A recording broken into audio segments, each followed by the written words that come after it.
Hello, hello. This is Dionne Williams.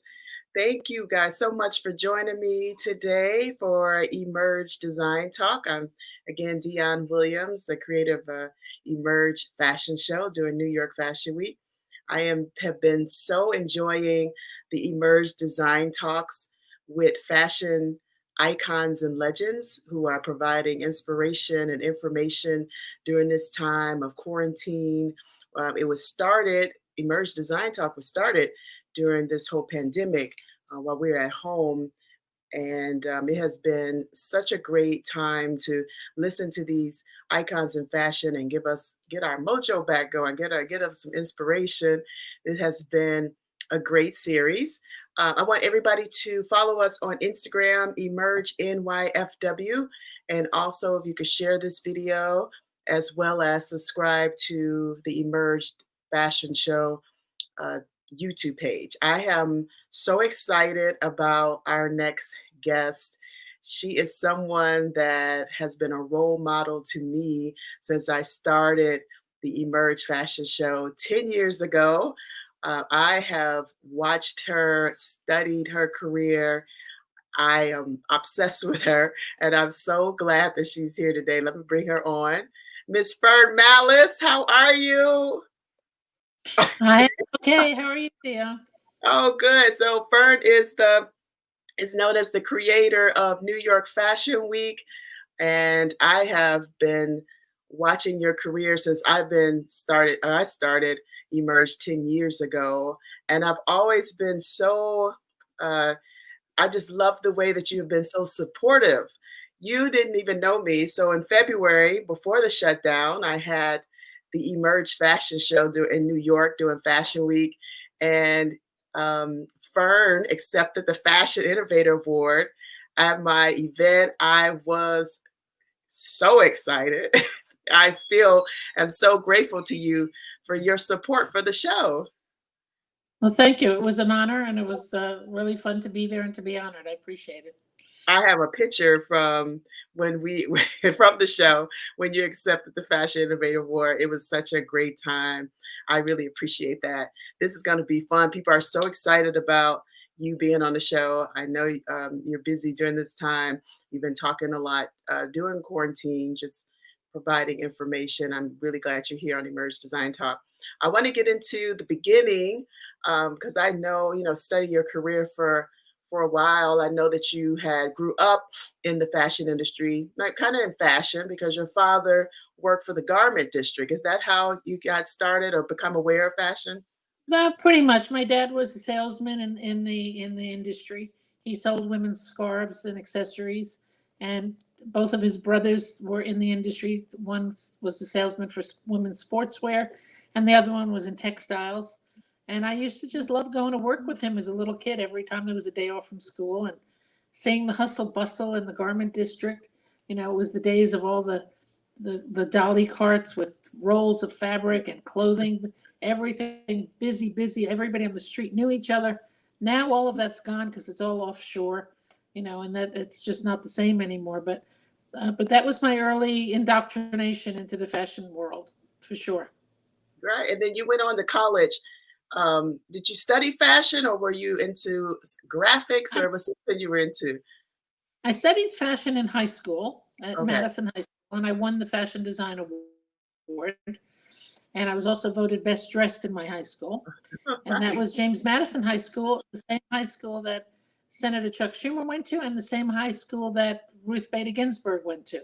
Oh, So wow. there's a nice history in that high school. RBG went there. But then I went to college and studied uh, graphic design, communication design. I got a BFA, a Bachelor of Fine Arts. I didn't do the fine arts, painting and sculpture, because I didn't think that would help me get a job after school. Yeah. And my dad didn't want me to go to a fashion school. He said, if fashion's in your blood, that'll happen after you get a good liberal arts education. So I went to the University of Buffalo, which was a big SUNY school, and at the time it was really billed as the Berkeley of the East. It was very, very political, very Mm. high profile professors and teachers, and it was the Vietnam War days, lots of protests going on. It was a very heady experience at the time. And then I won a contest I joined a contest with Mademoiselle magazine Mm. when I was in college, and was one of the 20 winners at the end of their guest editor competition, No. which was a really, really, really prestigious thing in those days. It went on for many years. Allie McGraw and Sylvia Plath and Betsy Johnson were all previous guest editors. Nice. They picked 20 students from around the country based on projects that we submitted. And today, if they had that competition, it would be a reality TV show with 20 crazy girls in some big fancy apartment in New York arguing and fighting for a job or a boyfriend or something. But it was very prestigious. And I'm happy to say that the 20 girls that I was guest editor with, I was the only one that was asked to please come back in the fall and have a permanent job at the magazine. Oh, So wow. that's where my career started at Condé Nast Publications with what was a great magazine, Mademoiselle.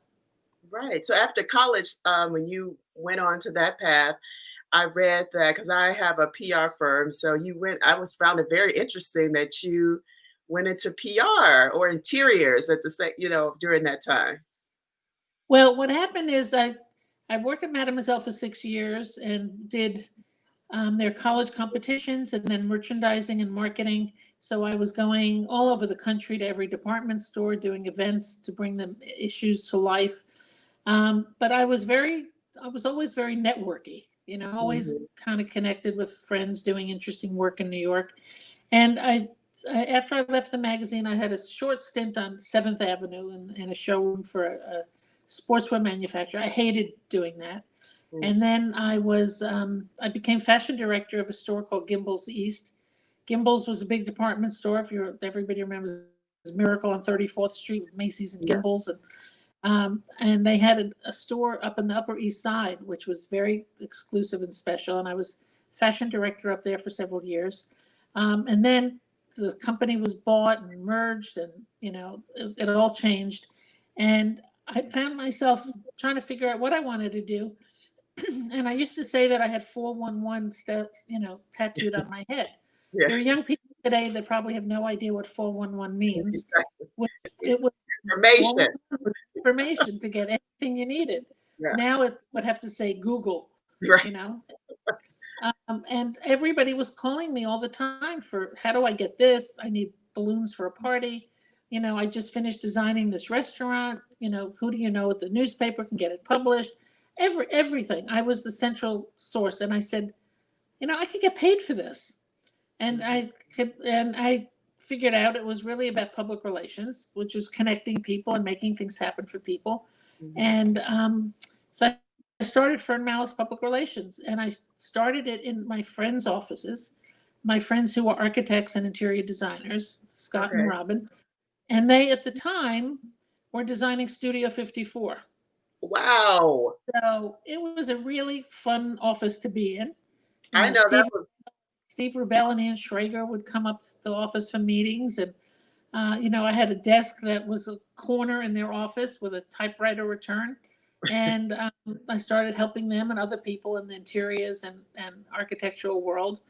My first or second assistant was a gal that we got from their insurance broker, who said their daughter was getting out of Vassar. Could somebody hire her, please? And they hired her, and then she and I gravitated towards each other, and she became my assistant for 6 years. Mhm. And today she is the group global president of Estee Lauder Oh, worldwide, wow. Nice. overseeing half the company's brands. Wow. Probably one of the most successful people in the cosmetic industry, Jane Hudis. So I mean, it was an incredible time. I had great people who worked for me, and we had great clients. They were in interiors, architecture, design, textiles, carpeting. Different office furniture and residential furniture, and it started with fashion clients, but then moved to the design world, which I love because to me it all connects. It's all Yeah. one It's big all, yeah. style, taste level. And then one of the big clients was a design center opening up in Long Island City, which is just over the bridge here in New York, in Okay. Queens. It was called the IDCNY, International Design Center, New York. And it was a massive project being designed by IM Pei and partners. And Gwathmey Siegel, the architects. There were really great people involved with it, Mhm. and they were a client. And they asked me to come on board as a vice president. And so I closed my PR business. Wow. And and I did that and helped launch this big design center, Mhm. which was a place of several million square feet that designers would come to see all the showrooms where they would specify furniture for their jobs. And I did that for several years and loved doing that until there was a recession and the Oh, real estate market crashed in New York. And it was like, okay, now what? Nobody was buying a million square feet of furnishings anymore. For everything just stopped. yeah. And because I grew up in the fashion industry, I was always reading the trade papers, Women's Wear Daily, Yeah. and I saw that the Council of Fashion Designers of America was looking for a new director because they had done a big AIDS benefit and they called Seventh on Sale, and which I went to because it was something you had to go to in New York. It was like an amazing event, and they were looking for a new director. And through mutual friends and everybody was like, maybe I'll throw my hat in the ring for that job. Wow. And I threw my hat in on a Friday, and on Monday they called and said, "How quickly can we meet you?" And they had already read hundreds of resumes and met like 30, 40 people, I think. They had their 5 finalists down pat that week that they were going to make a decision, and then I Okay. threw my hat in. And long story short, I came in and I met with Calvin Klein and Bill Blass and Oh, wow. Carolyn Rowe, Stan Herman, who was the search committee, who became my BFF and became president of the CFDA after they hired me. But I sat at a meeting with them and they said, you've been in architecture design, you haven't been in fashion for 10 years. Why should we hire you? And I said, well, I haven't stopped wearing clothes. And so they all laughed. And I said, I haven't stopped shopping and I haven't stopped Yeah. looking at magazines. If the fashion industry is in your blood, it's in your blood. And I had already proven that I organized a huge industry of interior designers and architects to come together for various issues and causes and events, and that I could probably do that with design and fashion designers also. And Wow, that's that's when I incredible.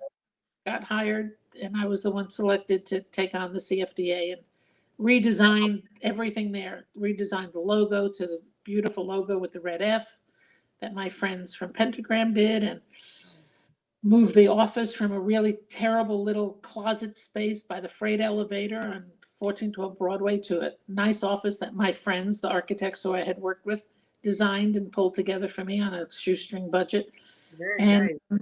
started to really turn the CFDA into a real organization. Prior to that, it was like, um, people thought it was an answering machine. Yeah, You that's why I call was wondering what were they doing at that time at the CFDA when you came on board? The only thing that they had done was this big AIDS benefit called Seventh on Sale, which Mhm. was the time of when AIDS was very prevalent and lots of our industry was being decimated. Right. And they were under a lot of pressure to do something to raise money in a big way. And I was on the board of DIFA, the Design Industry Foundation's Fighting AIDS. And we had gone to the CFDA begging them to do something with us. And they said, no, no, no. They would do their own big event. And the charter or the mission statement of the council was to further the goals of the fashion industry and fashion designers as a viable, creative art form. And, so they did small events. They had an awards gala every year that they Okay. produced. Used to be the Cody Awards, and then that shifted to the CFDA creating its own awards. And then they did this big AIDS benefit. And that was the first thing that really put them on the map. They raised about $5 million in a weekend of shopping. Like, it was a crazy shopping event. I mean, one of the best ever in the world. Every designer had a booth in this gorgeous designed armory in New York, and they were all there selling their clothes at well below wholesale prices. Oh, wow. And you bought a ticket for $20. You got 2 hours to shop the whole place, and then you'd get online and wait for an hour to check out with your bargains. And there were lines around the block for 4 days to sell, shop, and buy stuff. And that's what put CFDA on the map. They weren't doing a whole Yeah. lot of anything else. And that event depleted the whole organization. They were just, wiped out by the end of it. They raised this money. They didn't know what to do with it or how to give it away. And Yeah. that's when they were looking for a new director, and that's when I came in on the scene and said, this, we have to improve these headquarters of the American fashion industry, and Yeah. we have to stand for a whole lot of other things. And so we started to figure out how to give away those $5 million smartly, and we did 2 other 7th on sale events, another one in New York a few years later, and one in San Francisco. Hmm. And the real crux of what the CFDA then became known for was Fashion Week. And that week, those 2 weeks after I was hired in March of 91, and I hadn't started the job yet, but I was going to start in 2 weeks after I settled a lot of things.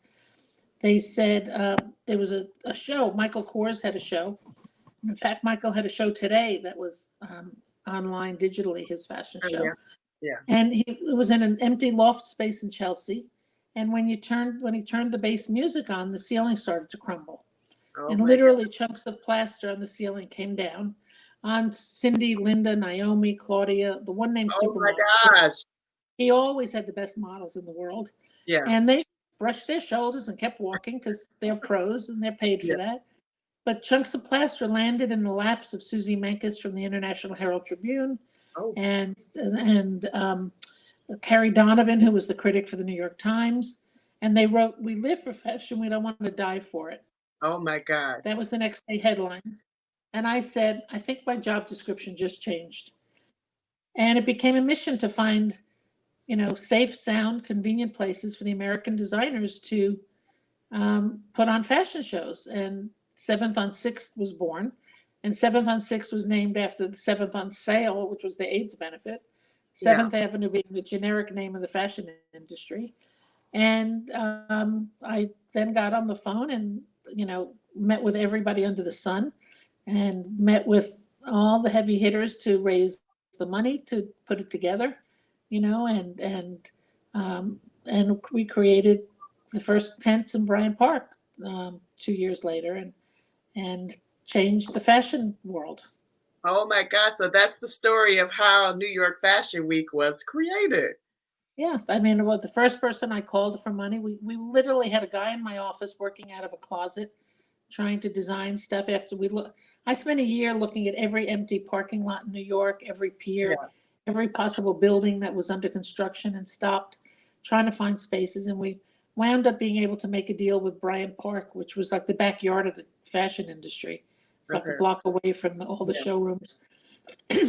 And a friend of mine who was publisher at Harper's Bazaar um, put me in touch with a guy who was heading up Evian Water, a new Mm. man who took over, and he was looking for a way to celebrate water and new ways other than sports, and that was the days when you had Evian and Perrier were the only waters on shelves, not Yeah. 100 brands like that now.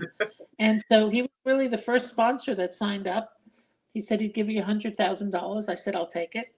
I called Anna Wintour and told her what we were doing. And she said, how much money do you need? And I said, we'd send her a presentation. But I said, maybe $500,000. I had no idea. And she said, I'll call you back. And she called Cy Newhouse, her boss, and called back and said, we'll give you $100,000. I Oh said, wow. thank you. I'll take it. And then I called the president of Hearst and I told him Vogue was giving us money. And so he said, okay, Harper's Bazaar, I'll give you 100. Then I called the president of Hachette Philippaki and I said, Elle should be on board. And he said, if Vogue and Harper's are on board, Elle will give you 100. And then Hearst called back and said, could we give you another 100 for Town and Country? And I said, sure can. And then I called my friends at Clairol and said we needed an American hair brand. We wanted brands that had something to do with the fashion industry Yeah. and that benefit from this. And they came on board. And I called Jane, who was my assistant for 6 years, who was now the managing director of Prescriptives division at Lauder. And I said that was a new fabulous brand. And she came on board for 100,000. And Oh wow. and that's how it all came together. That's incredible story. And I As I mentioned, tried to get General Motors, and I literally called in Detroit and asked for the president. And they put me through to his office, and I spoke to the assistant and told her what we wanted. And she said, "What a great idea! Why don't we, send us something, and we'll follow up." And I sent another package, and then I spoke to the president at Hachette, who of all people was David Pecker, who got in a lot of trouble with um, Giuliani and with Trump for the Inquirer and all that stuff, which he Mhm. then eventually moved over to. But he said, I'll get you General Motors because we published the car and driver magazines and motor magazines. He said, so they owe me a lot of favors. I'll sign that up for you. And he did. And that's how we got the first car sponsor. And after 2 years, it became General Motors Fashion Week. And then after a couple of years, Mercedes came knocking on the door and they wanted to do it and brand it. And, and Wow. it was Olympus Fashion Week for a short time. And then it was Mercedes for the longest time. Wow, that's incredible. I know when I started going to Fashion Week just 10 years ago, it was in Bryant Park and then Lincoln Center.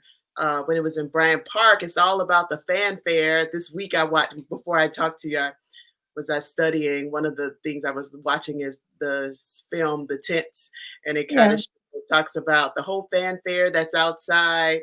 When I first started coming, it's just so much excitement. Bryant Park was the best. I love Bryant Park. I And that love movie, Bryant. that movie feels like it was my bar mitzvah at the end with everybody kissing me goodbye. Tents were ending. Yes. So Bryant Park what was the process during that time with the different themes? Because the tents would have, whatever the theme was on the, plastered on the front, like inside, once you came inside, it was beautiful. It was the sponsors were everywhere, lounges. How did you guys come up with the themes each year? Well, the themes for the front I was very proud of. That was something that I very personally was involved with, working with different artists or photographers and imagery. And sometimes when there was, something happening in the world that we could predict 8, 9 months in advance when you'd have to prepare to do this stuff, we did it, and I'm truly one of my favorite ones was in 2008 in the September. And that was the year that Obama was elected president. And so we concentrated on voting. And the whole tent front was campaign buttons. So it was so colorful and they were all different sizes. The whole front of the tent, which you'd see as you drive up 6th Avenue or come up, it really, really made a statement. And it said, vote fashion, style wins, Yeah. great, vote for, vote runway, whatever, Yeah. there were fashion terms and voting with the stripes. And then we printed thousands of buttons that we gave away all week. People were taking pictures like crazy in front of those tents, and then when we knew we were starting to move, and we were making, there was a lot of noise about us moving out of Bryant Park. One season we had it was all luggage. It was all Oh, drawings of luggage mhm. stacked up and taking a trip. Oh, And, it was like reminding people we're going away. And the last tent front we had there were comments and quotes from people through the years about the tents and about Bryant Park, and lots of sayings and lots of beautiful comments. And in fact, the security firm Citadel, who we worked with for forever there, yeah. when that tent front came down, they cut out a panel which had my quote on it about how the tents changed the fashion scene, and they cut it up and framed it for me, and I have it in my house in the country. Oh my And goodness. I was just having the photos of yeah, just I look back at my photos throughout the years, like just to see what the theme was, like what was on the tents at the time. I'm like, oh, that's 2013. Oh, that's 2000. I yeah. love If you talking have, about. send me that because I don't have pictures of all the tents Oh, fronts. okay, I'm gonna send. Yeah, I'll send the ones that I have. It was a big deal to take pictures in front of the tents. And Now, what then we moved to Lincoln Center. It became very institutional. It now looked like what's a the big. story on Lincoln Center? You know what? I did like Lincoln Center. I did love Lincoln Center as well. It got bigger. It was like more, glamorous on the it's I did like what was the story with Lincoln Center, the move? Well, we had to, I mean, we were 18, 19 years in the park with one season that we moved to Chelsea Piers, which I thought was a great season, but we got blasted for that from the press. Mm, And that's the season that after Chelsea Piers, we came back to Bryant Park And that's when we were able to come up the steps on 6th Avenue and have the entrance where you saw those big tent fronts. Yeah. Prior to that, the entrance was like 6th Avenue in the corner and you'd navigate around, but we never had the lawn at that point. So Okay. once the city and the parks agreed that we could work on the lawn and build up over it, because the stacks for the public library are underneath that lawn. And so they had never built anything on the lawn. And so that changed the perspective and the graphic and the visual and that Hollywood kind of red Yeah. carpet and everything, which was great. But the park then, after several years, started to put in an ice skating rink. And also, after several years there, Helmut Lang opened his business in America, and he was one of the more forward-thinking designers who, everybody from the world would go to see Helmut Lang show. It was Okay. very directional. And he decided that and New York used to show last. It was London showed first, and then Milan, then Paris. Then there was a week to 10 days before people came back so that they could do orders and shoots in Europe. And then it was New York. So the New York shows used to be kind of like October, end of October. And then they would be in the spring, maybe the end of March, April. But when he decided all of a sudden that he wanted a show before Europe, because he moved to New York and thought, why does he have to wait that late? So he put on a show early, and the industry was up in arms. Everybody's like, what do you mean? How could you show before New York Fashion Week? And then I'll never forget getting a phone call from Calvin Klein, and Calvin saying, Fern, you're not going to like this. I said, don't tell me. And he said, I'm going to show with Helmut. And I said, no. And then a few other people, abandoned ship and went early. And so one season we had 2 fashion weeks in New York. We didn't organize the early one, obviously, but people did their own shows and places. And then we worked with the whole industry, who had to reconfigure their production schedules, their manufacturing, their selling, everything. And then the following year, New York went before Europe. And that was revolutionary. I mean, Europe was pissed off, because they used to say America copied everything. They'd wait, all the designers in America would wait till the shows were over and then design their collections, which is complete hogwash. No designer could wait to see what's going on in Europe and then decide what to do. Right. So that changed everything. And that, when we were late, it was not a problem with Bryant Park, because, they had summer there and winter, and, we were just a little bit off season. Once the seasons changed and we had to be in early September, they had to close the park for several weeks, when the lawn and everything for us to build the place, which took, like 2 weeks to build everything. And that closed the park at very precious time. And then in the winter, and when they put in an ice skating rink in December, January, they had to end it early so that we could start building Fashion Week. Okay. And so it became a hostile situation for a couple of years. And the city and the mayor said, if you could find another place, let's move it. And so we looked all the time to find out when we could do it, where we could do it, what other places. And we looked at Lincoln Center once and twice, and it didn't work out. And then eventually Lincoln Center was going under a capital improvement with renovating all their venues and everything. And they saw us as a cash cow, like, oh, bring Fashion Week to Lincoln Center. We'll make money from that. And also what happened is it let Lincoln Center rent all of its facilities in addition to the tents that were built in the corner. People were doing shows in Avery Fisher Hall, in the Met, in New York State Theater, in all the different concert halls and libraries. So it became a revenue source there.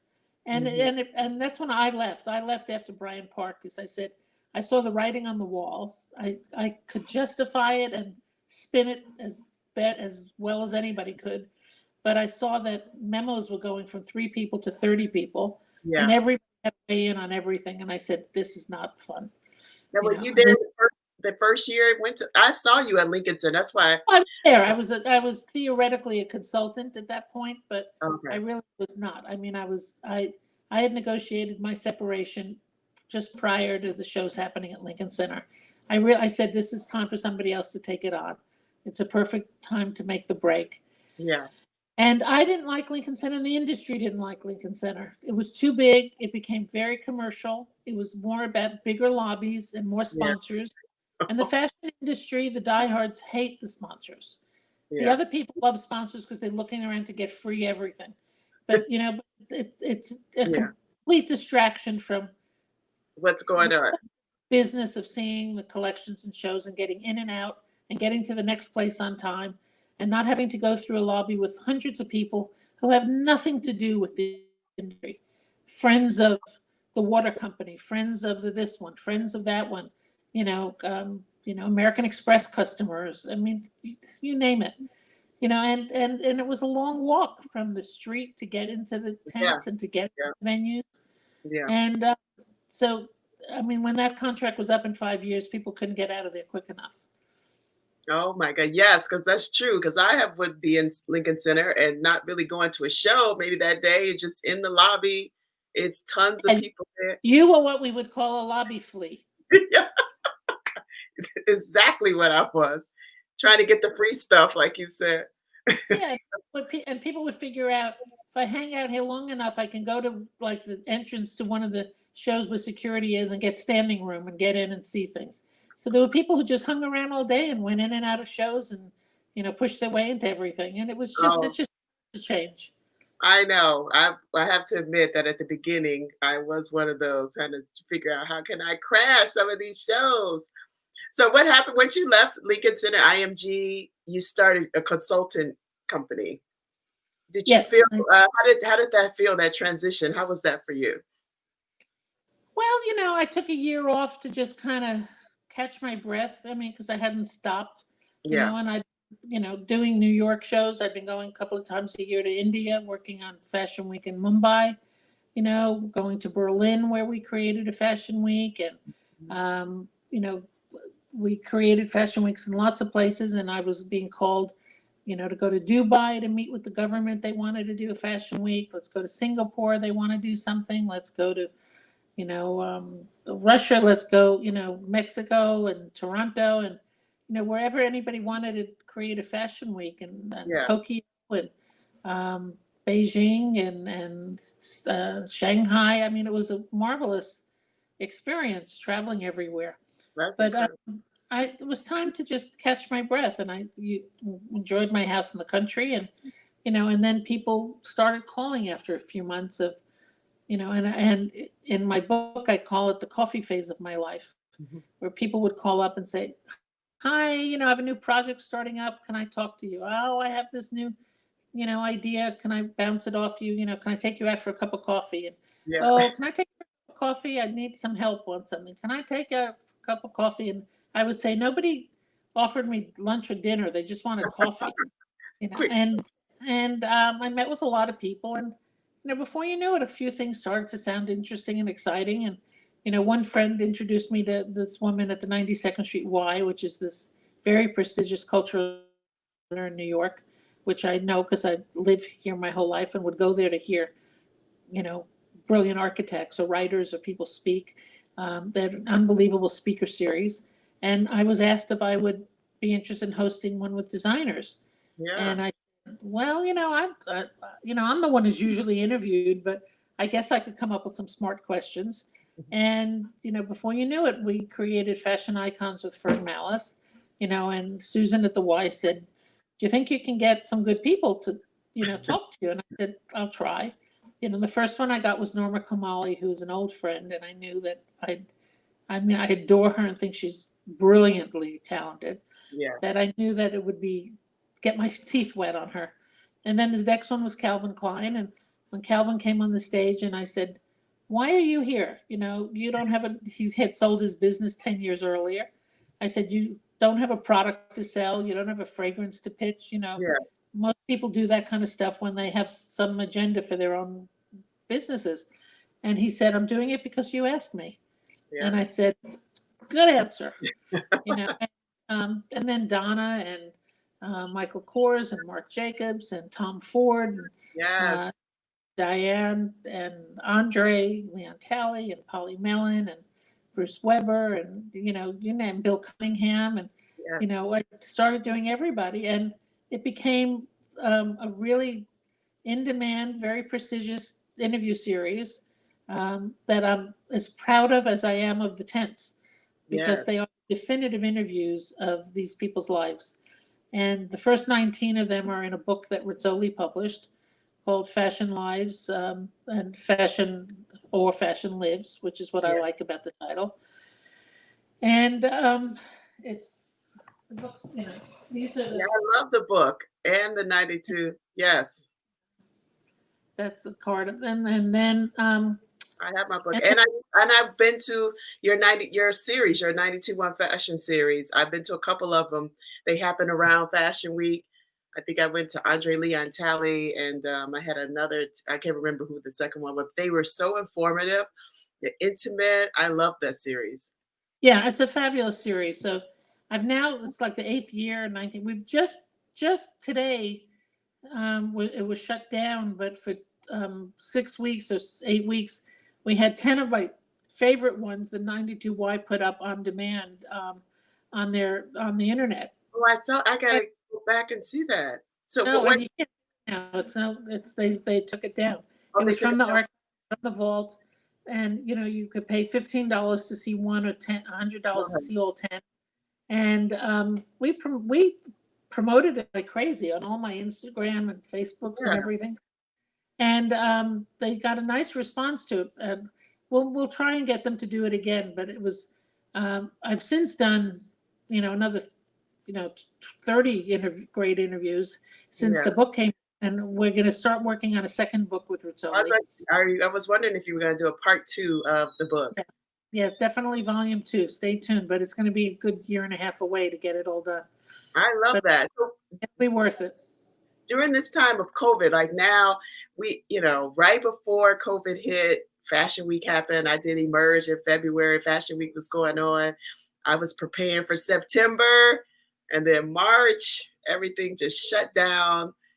I can't believe it. What do you think? Or because Fashion Week just happened in September, I decided not to do a show, but just continue with the series until February.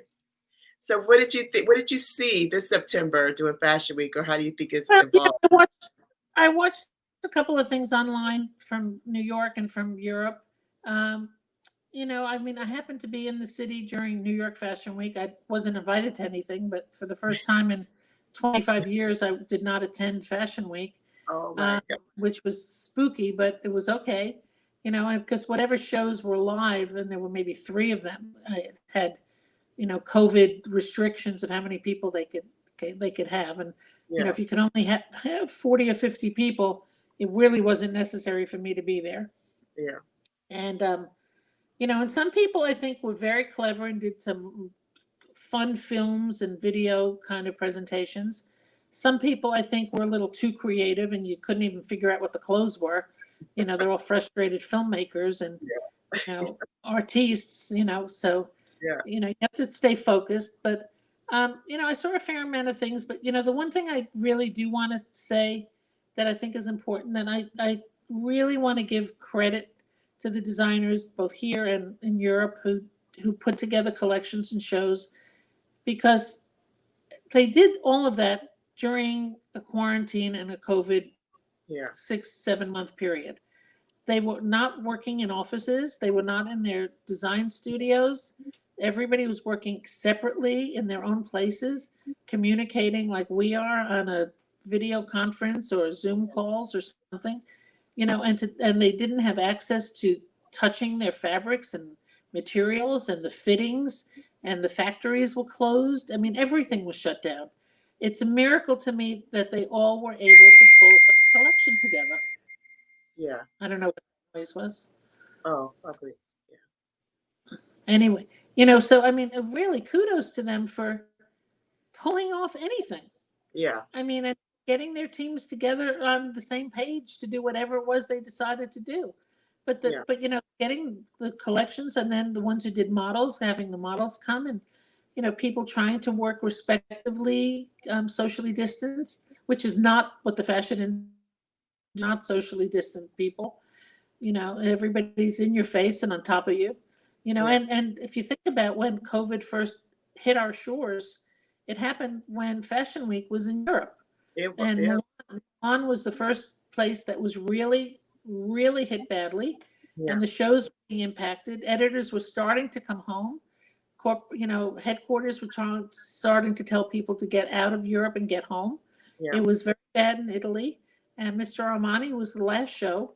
And when he did his show, he did not have an audience. He just did the runway down with the girls and filmed it for everybody to see. He didn't want to jeopardize anybody and put them all in his theater space.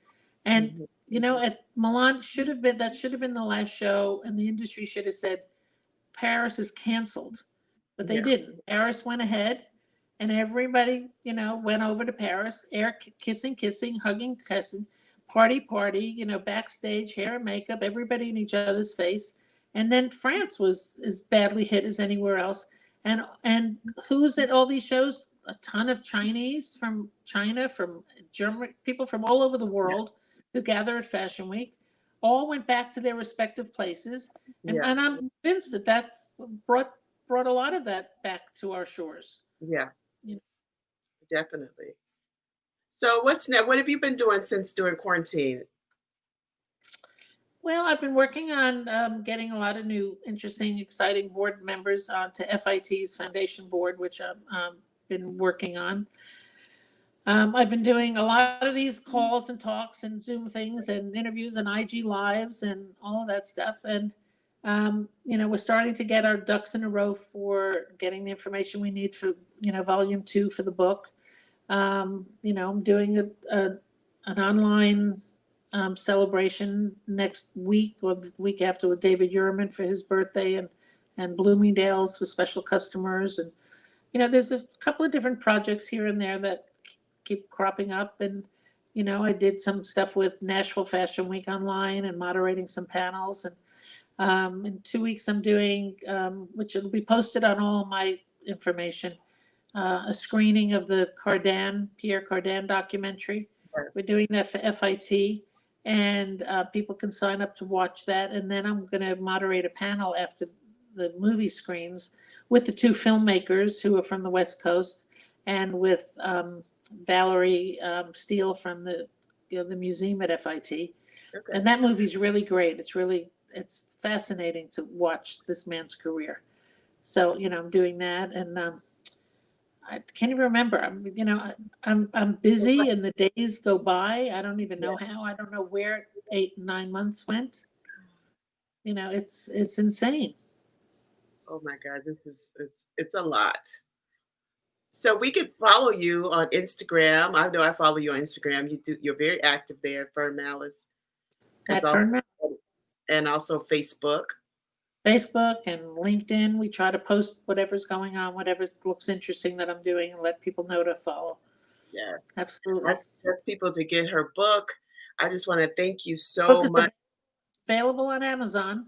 It's available Amazon. It's a great book that people will learn a lot from. I suggest you just really study Fern Mallis and her story. I just want to thank you so much for your support. You paved the way for so many people all these years. You are an icon to me, a role model to me. You have no idea how much I follow you and your source of inspiration. And I really thank you so much for everything that you've done. You're welcome. Thank you. Thank you so much. Hold on for one sec. Thank you.